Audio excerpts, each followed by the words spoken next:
Okay, so I've had these two vertical gardening planters for about 5 years now, since I was still happily with my ex. I got this one from a sweepstakes on the Book of Faces.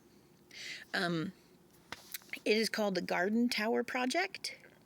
This one is called a green stock, and full disclosure, I did not buy it from the specific creator that I'm going to tag down below, but I support what they do. When I purchased this one, it was about $400, and I was significantly more flush. Now, however, it is available in the TikTok shop for significantly less than that, although it would still be a little out of my current range. It might not be out of some other people. And while this one's price has gone down as well, it's not available in the TikTok shop, and it's still significantly pricier than the green stock there.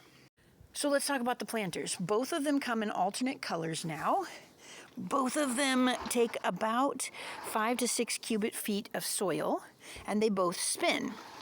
Although this one's spinner, when I purchased it, did not come, it came as a separate item. Nowadays, however, you can purchase it as a package if you choose. Now let's talk about the differences and why I prefer one of them over the other besides the cost.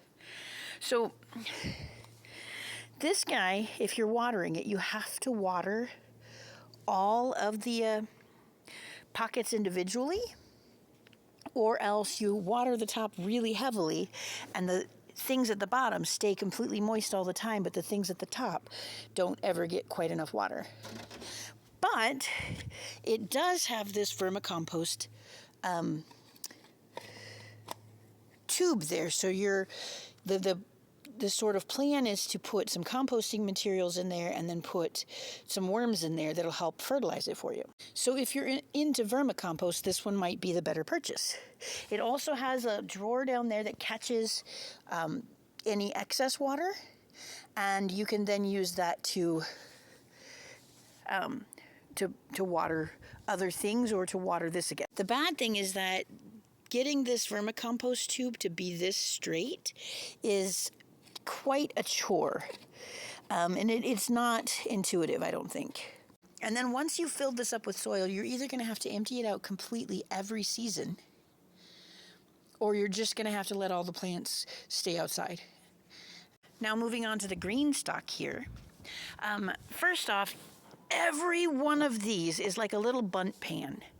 You can take them off and have them as individual largish pots, or you can put them all in one big tower.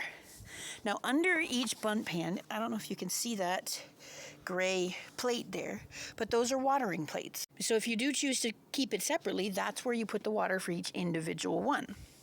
But if you choose to have it as a whole tower, you put the water up here in this top thing, and you fill the water up to the number that corresponds with how many of them you have underneath it.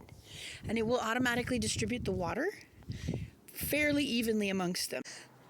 So none of them gets too much water or not enough water.